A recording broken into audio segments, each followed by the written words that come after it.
Welcome back to the Zag Talk podcast. We have, I guess, officially come out of mourning, M-O-U-R-N-I-N-G, and it's time to look ahead. We'll talk a little bit about the national championship game, how it all went down, what we might have been able to do differently. But for a majority of this episode, we'll be talking about the guys that are staying, some of the guys that are leaving, some developments in the transfer portal, obviously Tommy Lloyd. We got a lot to get to, so let's jump right in.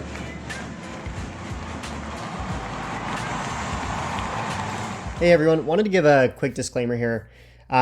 We recorded this episode quite a while ago, I believe about 7 or 8 days ago. So a lot has even happened since we recorded, including Chet Holmgren's commitment and a few other things. So just know there are some things that we don't talk about in this episode, but we absolutely will dedicate a ton of time to everything that has happened between Tommy Lloyd getting the job at Arizona and Pavel Zakharov, leaving for Cal Baptist. And just know there are some things in this episode that we won't discuss, and that's simply because we recorded ahead of time. All right, let's jump into it. Dylan, why don't you kick us off? Talk to us about what happened last week. And again, we don't need to belabor any points or anything like that. Just give us an overview of how it all played out a couple Mondays ago. Yeah, I mean, that was a really tough game. I think the Zags came out a little bit flat and they got punched in the mouth like we've been talking about all season. You know, a team that's going to be able to do that is going to hurt a little bit when they're as good defensively as Baylor was. And Baylor was tip-top defensively. Just a phenomenal game from them. I mean, hats off to Baylor. They played phenomenally that game. They shot the ball well. They didn't turn the ball over. They forced us to turn the ball over. They shut down Timmy. I mean, there's lots of little things that we could talk about that could have gone differently. I think the one tweet, and I can't remember for the life of me who said it on Zag Twitter, but basically, if that first Baylor possession ends with a defensive board and not 3 offensive boards and then a bucket, and if Suggs' second foul was correctly called a block, like, that's a completely different game. I mean, and while part of me wants to believe that that's true, I also think the Zags just look tired, and that's not a knock on them that they weren't prepared or that they, had any. I don't think few necessarily got out coached there. I don't think there's a lot of that. I just think the Zags were tired. If you think about just purely from that weekend, you're coming off a high of that UCLA game, which was phenomenal, and you probably don't sleep much that next night, or that night of the game, and then you got one more sleep, and then you're playing in the national championship.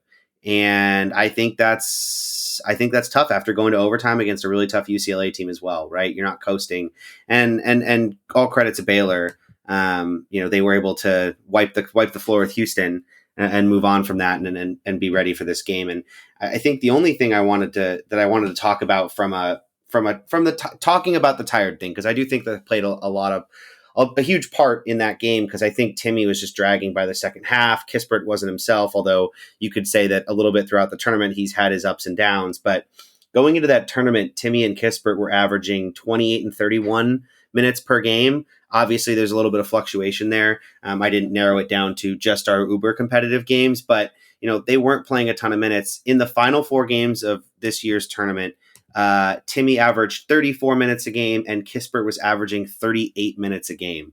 So those two guys were playing 6 to 7 minutes more per game in those final 4 games than they had been playing the rest of the season. And I think that maybe that gives the Gonzaga doesn't play anybody in regular season folks a little bit of ammo to say, if your guys aren't playing the whole game, the whole season, they're maybe not as ready in the tournament. I think I don't believe that that's true. I think it's at least a valid point you can bring up. So yeah, they looked tired. I think statistically speaking, Suggs was pretty amazing. 22 points on 8 of 15, 2 of 5 from 3, and really pushed the ball the whole game as long as he could stay in there in foul trouble. But Timmy took 7 total shots and had 5 turnovers. That's really going to hurt you when that's probably your second best scorer at that point in the season. And that's again all credit to Baylor defensively. Their big men came in and really shut him down. I mean, Thamba had 3 points, and I think he fouled out, but he also had a block and just played phenomenal defense. They were able to trap down, which is what they needed to do. I know Jeremy Jones talked about it on the podcast. Maybe Baylor listened to Jeremy pick apart the couple of things they needed to do. But that's kind of how the game went. I don't know. You guys' thoughts on championship game?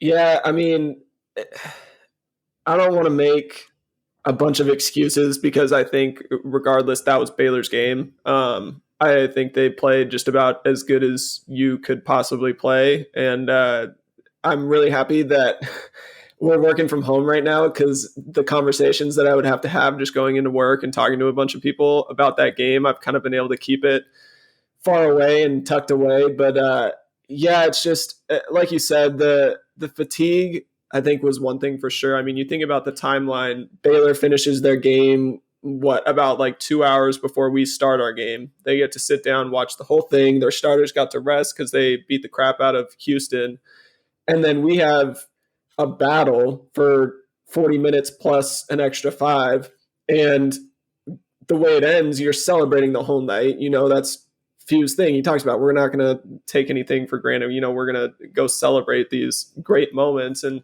even without it, if we win in overtime, I mean, you're finishing that game pretty late over there. You don't get to probably watch film until the next morning. Then you're prepping. I mean, it's kind of like the USC thing when we played them, where they were kind of, last game of the day or whatever it was. And so, I mean, that's part of it. And I think that led to a lot of the problems that came our way, like getting out rebounded and some of the turnovers and just not getting out on shooters, whatever it might be. But I do think Scott Drew had a phenomenal game plan. I know Jordan Sperber did a breakdown of everything, and it was really depressing to watch just because, I mean, they killed it. They got Timmy and ball screens and attacked him like crazy, and there really wasn't much we could do there.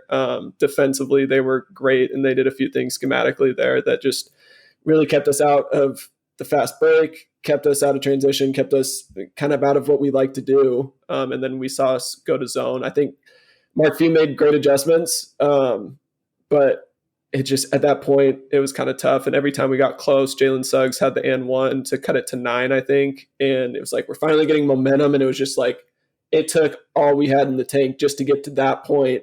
And then Baylor was Baylor and just hit like 3 threes in a row. And next thing you know, you're back down 16 or 17. And it's just like, man. So, yeah, it sucked. I don't think we'll look back as fondly on this as I know the North Carolina game in 2017 hurts to watch again, but it was a lot better game. We were right there. Whereas this one was really just a disappointing end to a great season. And that's another thing. I mean, what a season. And it sucks that it had to end that way, with just something that we knew was not us and wasn't that team. But it was still great to see. I mean, these guys have been great friends, and that's kind of been the thing all year is they just love playing with each other. You didn't see them kind of going at each other or, starting to tear each other down at the end there. Corey Kispert had a great press conference at the end, and we saw his Instagram post and everything. So, I mean, it was just so much fun this whole year to be able to watch this team, and I think it meant a lot to a lot of people. It meant a lot to me to, in a year that's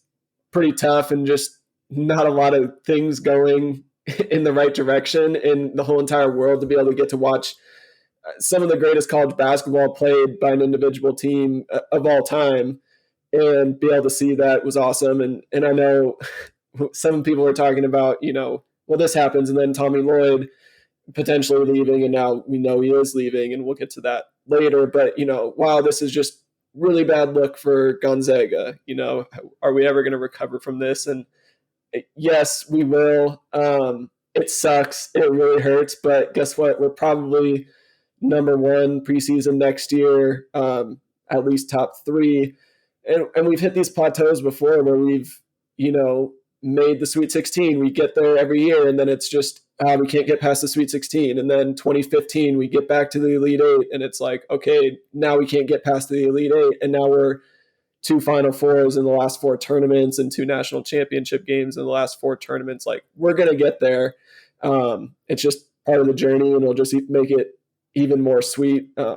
Really bummed for guys like Jalen and Corey that, their final year didn't get to, do what we thought they were going to do, but it is what it is, and it was a great season, and they will, go down as some of the greatest Zags of all time as well. So really fun overall. That the Suggs buzzer beater, I was telling Natalie, I think that's probably like, for me, my like sports call growing up was the double by Edgar Martinez, with Dave Niehaus and his call on that. And my kids, if they're into sports, if I get lucky there, that's probably going to be the call that they play over and over again and reenact. So, I mean, that's pretty sweet. And just still watching those videos is really fun.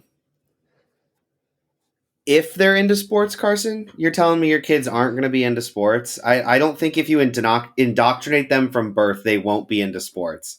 Well, that's my plan. But, if they're not into it, I'm not going to force it. And you know who my fiance is. She's not the biggest sports fan. So we'll figure it out. My luck is they'll probably be really into sports, but they'll get like her knees and they'll just like have torn ACLs 24/7, and we'll just be basketball fans and watch it.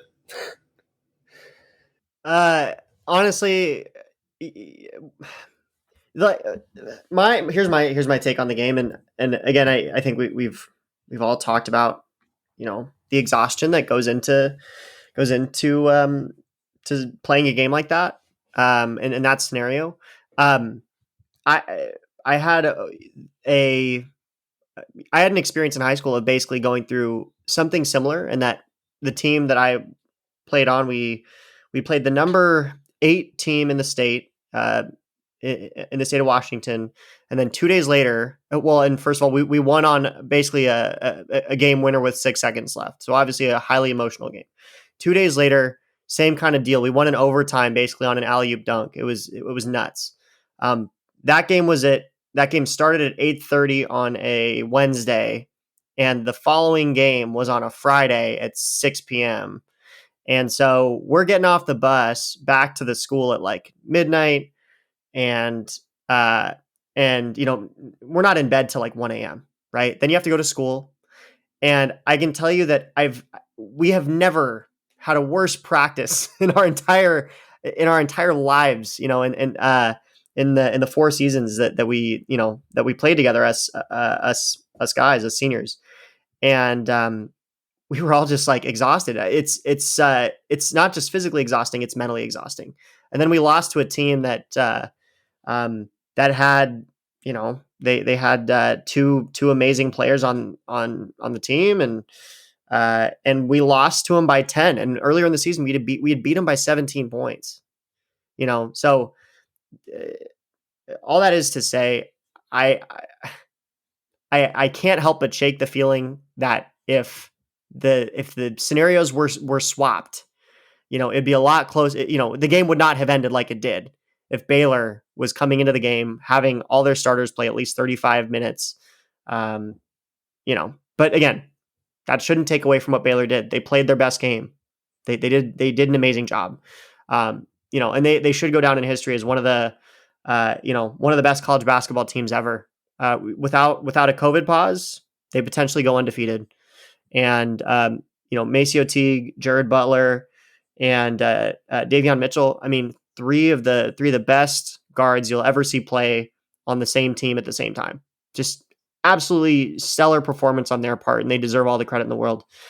It's extremely disappointing, but you know what? If this team was going to lose to any other team, I'm glad it was Baylor. I mean, they really deserved it. And to your point, Carson, this kind of just adds to the intrigue.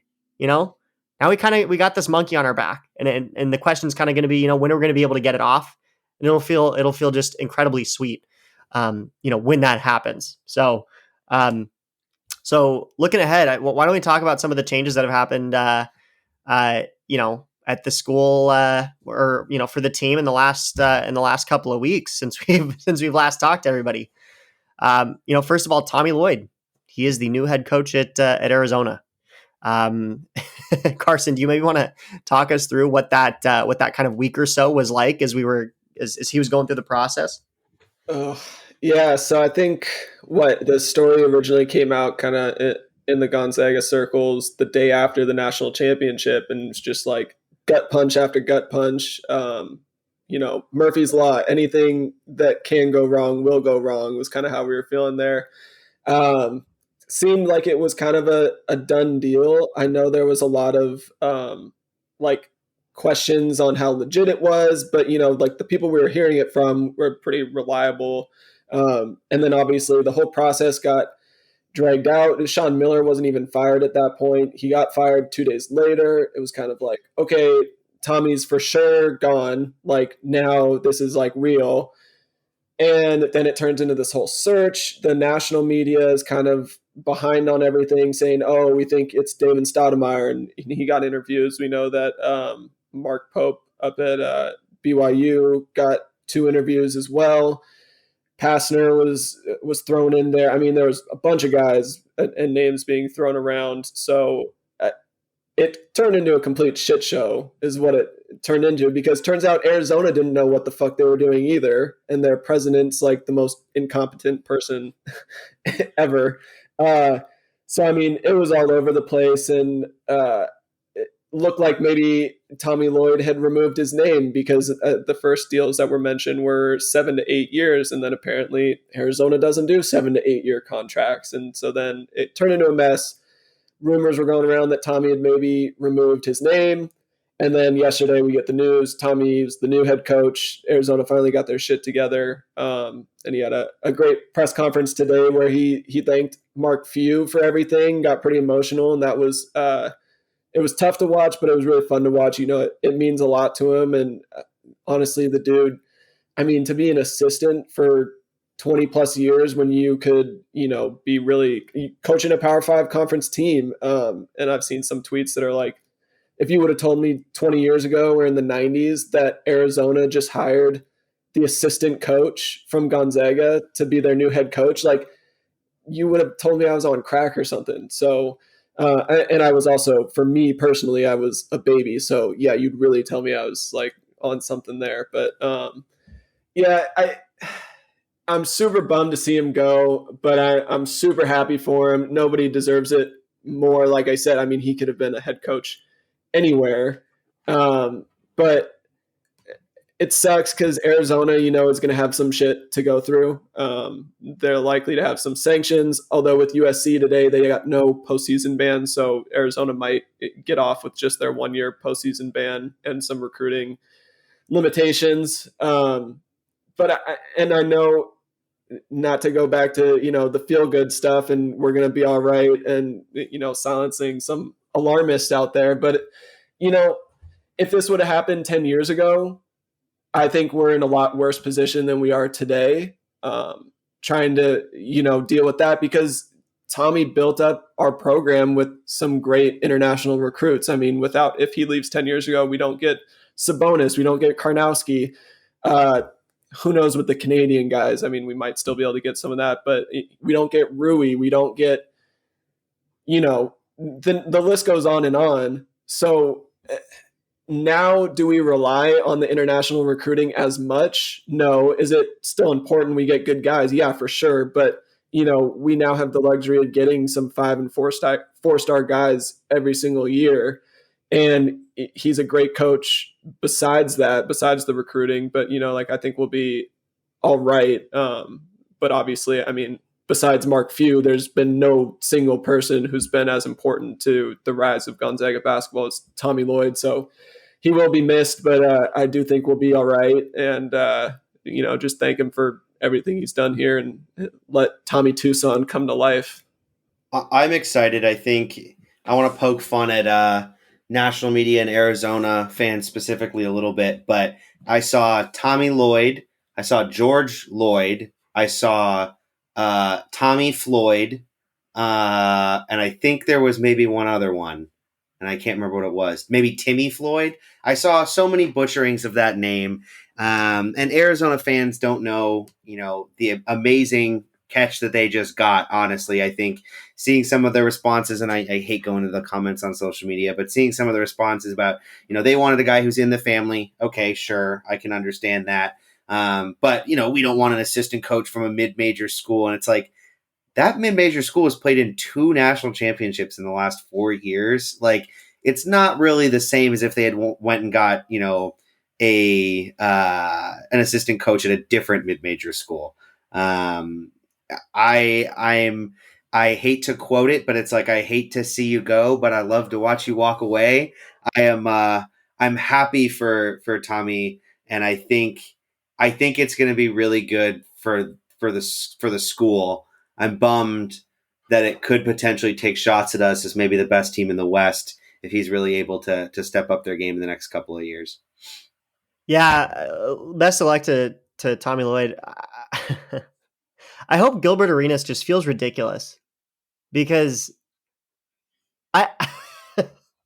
it was just, if you haven't seen the video, just spewing all of the ignorance, just all in a matter of 2 minutes. He's like, oh, I don't even want to say his name. Like, I don't even want to say the guy's name because it just makes me so mad. I don't even. Are you kidding me, dude? Like, potentially the greatest international recruiter in the nation just came to your school. Like,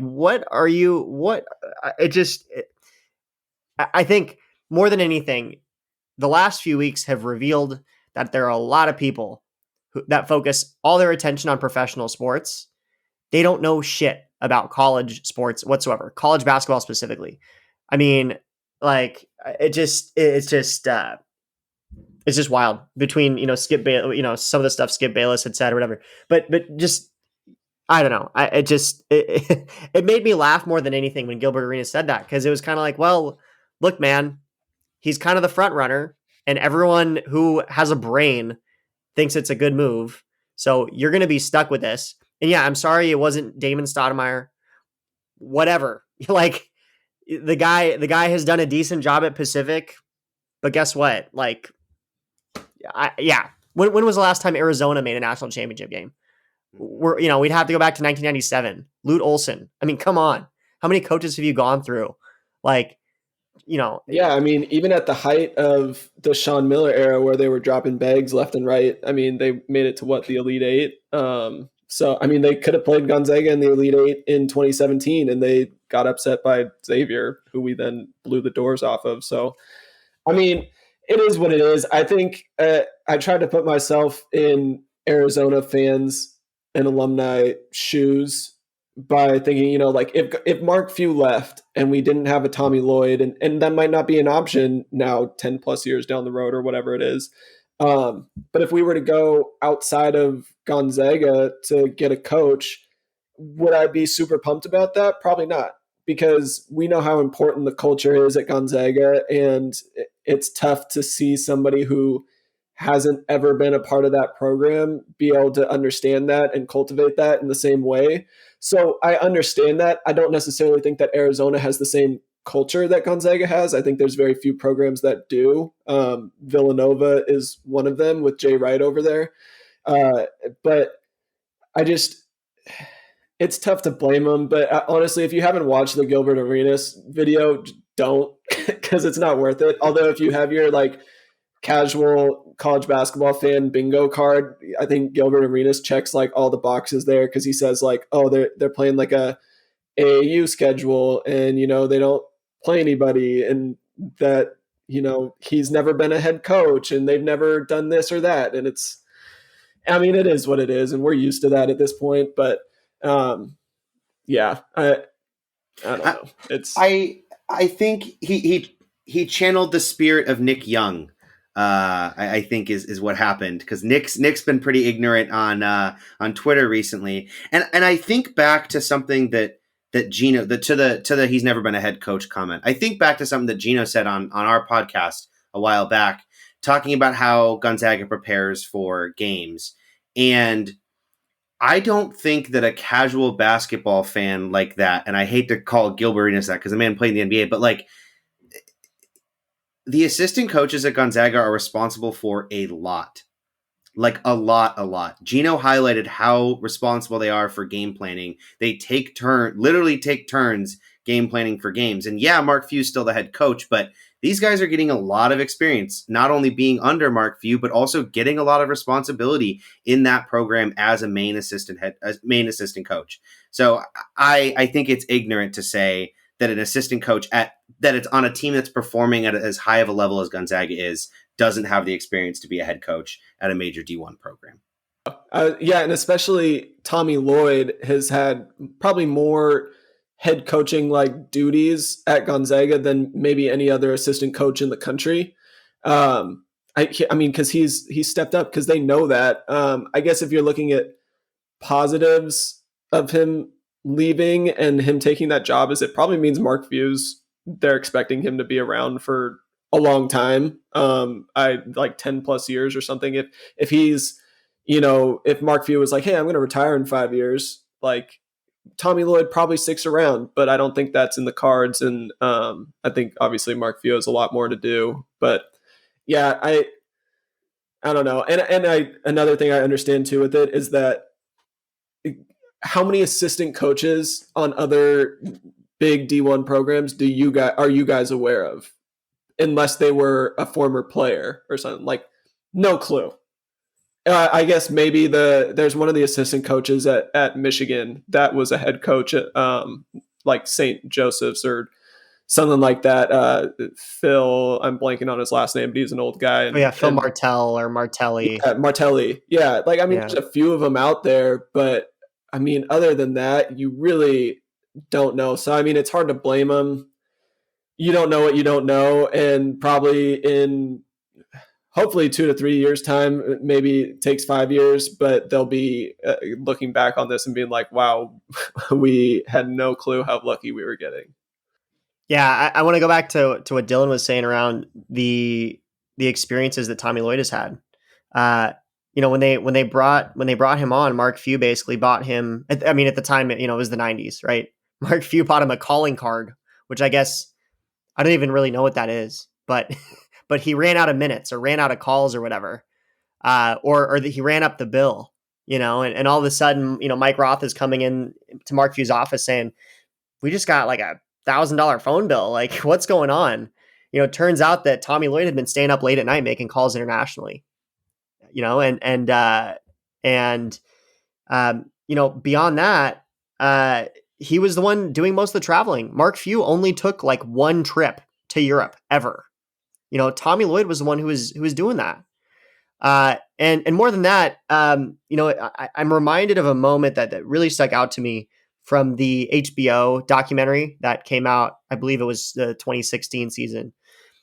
And it was one of their last practices before the WCC tournament. And Tommy Lloyd was the one who got into everyone's, stuff. He was the one who effectively ended practice, And so that's kind of like the power that Mark Few has given him. He's effectively been a second head coach for the team. And so, for all the people who say that, he doesn't have head coaching experience and he doesn't, the man has earned his stripes. And if you don't realize that, look, the boosters who really pay attention to this stuff, they've got a hand in all this. And they're the ones who really have an understanding and a grasp of what is required of a top tier basketball program. And, something tells me that if the people with the money were not, pulling the strings at least a little bit, Tommy Lloyd wouldn't be the head coach at Arizona right now, because it just was so counterintuitive to what all the fans wanted. So that's just my 2 cents. I mean, the man deserves it. So I'm really glad that he's going to be a head coach at a high major D1 school. He really does deserve it. And on the West Coast too. I mean, obviously, as long as we're not playing them, but build up West Coast basketball again. I mean, it's better when Arizona's good at basketball. I mean, that's when Arizona and UCLA and Oregon and Washington, even when they're good. I mean, it's just more fun, and it gives us a lot more better opportunities for games. And it sounds like we're probably going to drop our series against Arizona. And it sounds like UCLA might be feeling that, which is great as well. So, yeah, I look forward to it. And best of luck to him. And think about how lucky we are as a fan base to be just upset that our assistant coach left and that we've been so lucky to have one of the greatest head coaches active in college basketball. He'll go down as probably a top 10 coach all time, in my opinion, and he's close to it right now, or in it right now. So the fact that we've had the luxury as a tiny school to keep our head coach, and are just now losing our assistant coaches, we're pretty lucky. So yeah. We want to move on to some more of the player news and talk about our roster. I know we've had a few guys already who have entered the transfer portal. Probably the biggest has been Omar Ballo, who he was kind of like a 50-50 one for me to like coming into the end of the season. You could see on the end of the bench that he was not happy. And I couldn't tell if that was, you're getting minutes at the beginning of the year, you're building, and then you get hurt, you get sick, and you fall out of the rotation. His conditioning obviously wasn't there. But I still thought that he had, room to develop, and that he had a chance to be in the rotation. And now the more we look at it, it'd be tough. I'm not sure if he really fits the offense super well. So it probably makes sense for him. And I think he wants minutes right away. Other guys, Pavel Zakharov, he entered the portal. I think he was the first one, and he actually just now signed with Cal Baptist. And then who am I missing? There's one more. That's it so far. No, officially, there's not one more. Yeah, I would expect Arlauskas to go, but he might be fine staying. I just don't see a clear path to minutes for him. Other than that, I mean, we've kind of struck out in the transfer market so far. We thought we might get Walker Kessler, who ended up shocking to, I think, pretty much everybody except for maybe Bruce Pearl, and chose Auburn after it sounded like he was deciding to stay back in North Carolina. Would have been great to have him, but again, he was kind of one of those guys that he was wanting immediate minutes, and he would have had to have been sharing with Timmy, most likely. It seems like, I think if that's a positive you're taking away from that, is all of this just kind of seems like Drew Timme is probably sticking around. I still fully expect him to enter his name into the draft, and same with Nemhard to get some feedback, but it seems like they'll be coming back, and so that's good. And then Chet, he still hasn't set a commitment date, but we're expecting it soon and expecting him to choose Gonzaga. So he'd be sharing it. He'd probably be coming off the bench. And then you got Perry and Greg too off the bench. So there'd be some split minutes there. Other than that, I mean, we've been tied to Mac McClung, which personally, I mean, we can talk about this, but I don't think he would be a great fit for us. Bryce Thompson from Kansas, Jalen Pickett from Siena, Dejon Davis, a Garfield alum, from Stanford, and Marcus Carr and Davion Harmon, who just entered his name today, from Oklahoma. So there's still good options out there. I think we're going to get someone for sure. It's just more of a fit at this point. A lot of these guys have been starters for their whole entire careers, or most of them, and playing a lot of minutes. And obviously you come into a program like Gonzaga that's already pretty deep. You got to find a right fit and a guy who's ready to, sacrifice maybe some minutes to get that development and to be on a winning team. So that's what we're looking at there. In terms of other guys leaving, Joel Ayayi has declared for the draft, which was, I mean, phenomenal career. He's, as one of you guys put it down here, he's just kind of the archetype for, guys coming in and developing and becoming great players. I mean, when he first came in, looking at some highlights, I mean, he was super, super raw. Struggled to dribble the basketball in traffic sometimes, and his shot was not anywhere near what his shot ended up being. And obviously, we're not in the national championship game this year without him. We don't win as many games last year without him. So, I mean, just a great Gonzaga basketball player, and just really the pure example of coming in as an international guy, or any guy, and developing and becoming a great player, and now a great fit for any NBA team that wants to grab him, because he really is just a guy who you can plug him in anywhere. He's versatile. He doesn't require the ball in his hands. And as an NBA scout, you got to love seeing that, because obviously, late first round, early second round picks like him aren't going to be your superstar. So Besides that, Corey Kispert has declared for the draft. Great to see. I mean, his draft stock, we've talked about it throughout this year's skyrocketed. Maybe took a bit of a hit during the tournament, but it's tough when you are the key for every single team. You slow down Kispert, and that takes away a big part of our offense. And so the way that he's expanded his game, I think he still has a lot of room to grow. And I think he'll be a great plug and play guy in the NBA. Just any guy who can shoot like that at a high level is, NBA, that's perfect now. Stick him in a corner, have him run off screens, and you'll have guys that are kicking out to him all the time. So excited for him. Those are both two great Gonzaga guys. And obviously Suggs is expected to go to the draft. He hasn't declared yet, but who knows? But yeah, I would be shocked if Jalen Suggs comes back. The unthinkable. He does the unthinkable, and he says, you know what? We didn't get the national championship. He would be a front runner for National Player of the Year. Yes, in terms of his game, he doesn't have any avenues that he really needs to work on, which I think is the worst part of it, right? If there was one part of his game, if he didn't have an amazing shot, but he had everything else, right? But he's got everything. He will be a number 1, number 2, number 3 pick in the NBA draft. But his buddy from high school is looking to commit to Gonzaga. Team back up, one more run at it. Both enter the draft together. I'm just saying, it could be fun. It could be a cool storyline. Some unfinished business. You never know.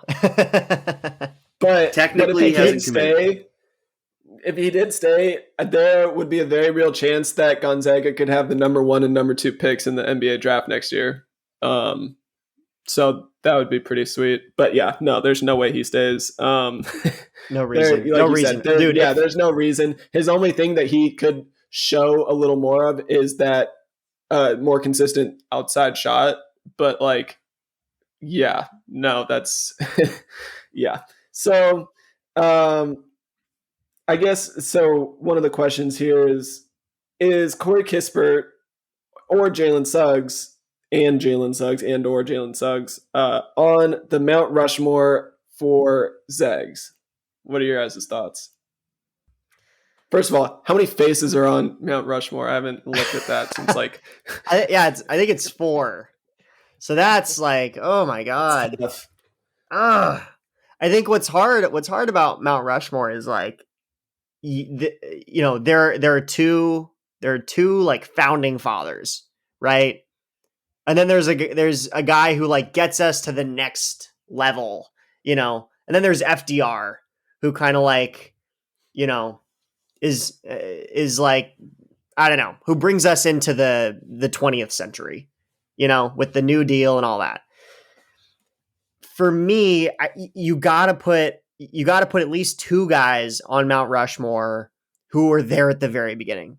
I think it's got to be Dickow and Calvary, guys like that. Santangelo, maybe Santangelo, but is John Stockton on there? He was kind of, I don't know. He wasn't even there until, or he wasn't there during the founding of this whole thing happening, right? Adam Morrison's definitely on there. You got other guys from who's the guy that, this is terrible that I'm blanking on his name. But he was there a long time ago and was average 30 points a game or 38 or something. He was National Player of the Game. Burgess. Yeah, Frank Burgess. For me, the McPhees. Yeah, keep it to. All right, let's do. Yeah, I was gonna say let's do current run. So we'll call it 1999 to present day. Who are your 4 Mount Rushmore Zags? Okay, I'll go first. Dickow, Calvary, Adam Morrison, and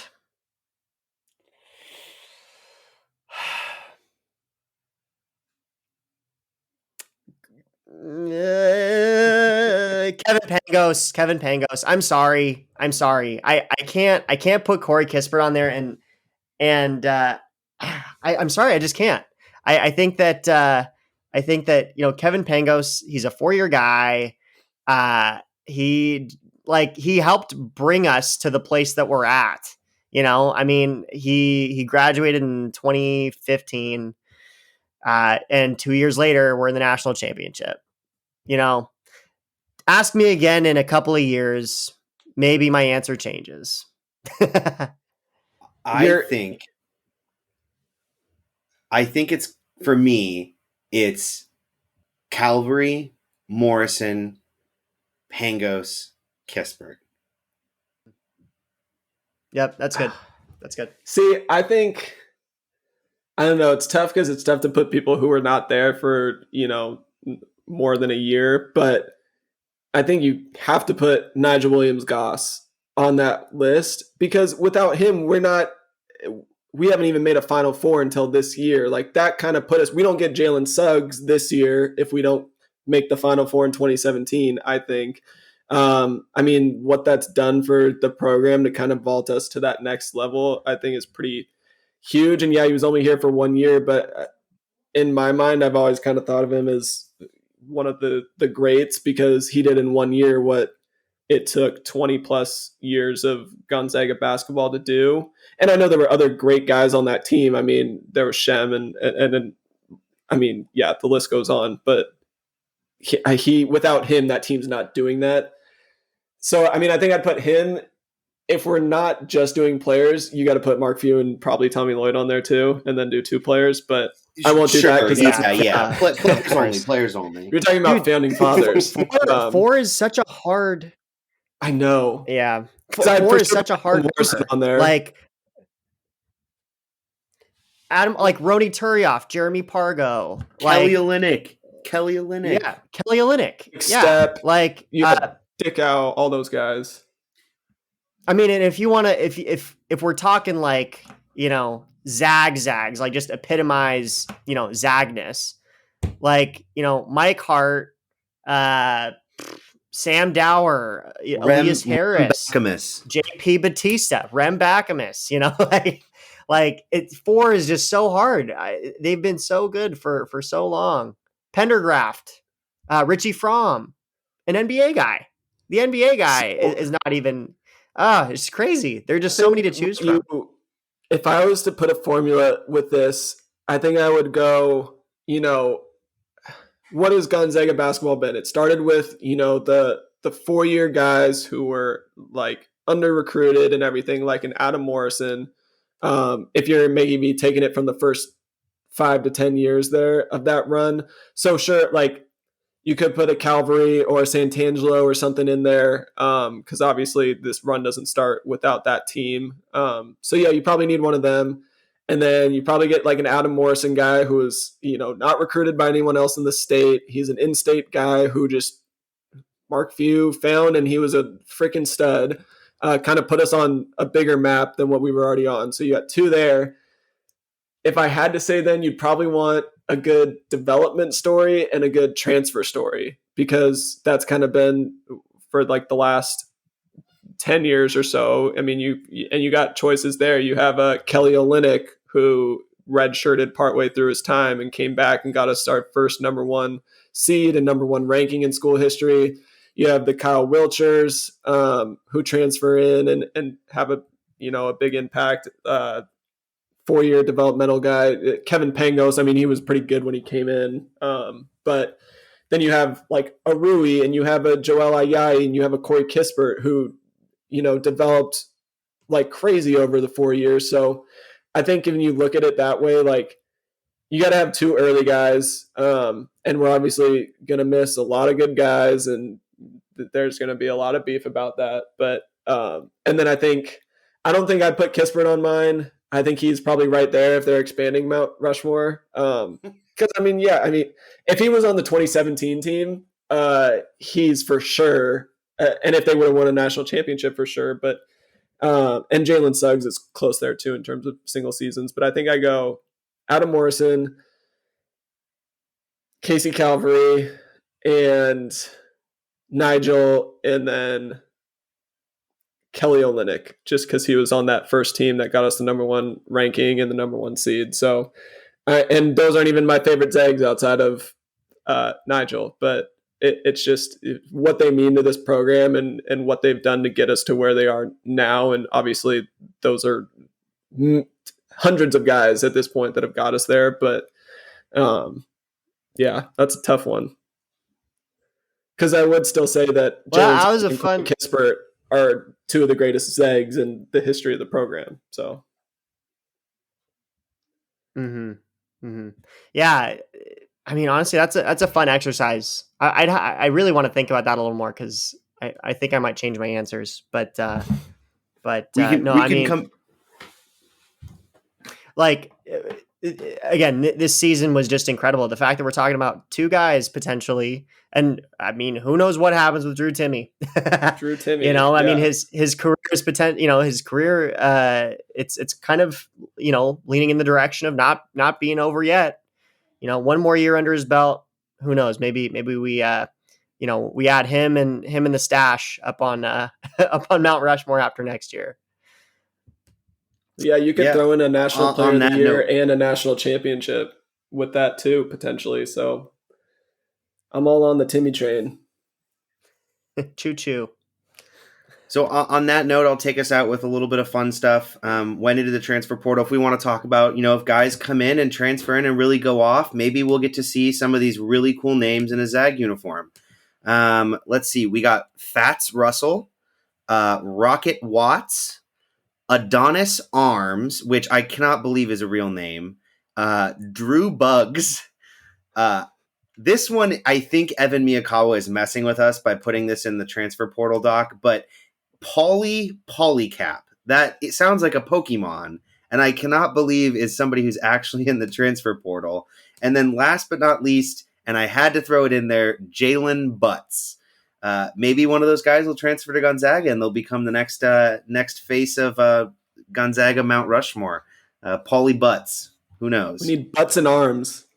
On that note, though, what's that? I will say, you know, Adonis Arms may not be out of the question. He does have a connection to the Pacific Northwest. He spent a year at Northwest Nazarene University down in Idaho. So he's familiar with the Oregon, Washington, Idaho area. He averaged 10 points a game coming off the bench in 17 minutes at Winthrop. Look, man, I'm very bullish on Adonis Arms. I think we should be looking at him. Hot take. Alrighty, well, thanks for sticking with us for another episode of Zag Talk. We'll be back soon in the near future. We can talk more about Mount Rushmore once we've had some time to think. But thanks, and go Zags. Go Zags. Go Zags.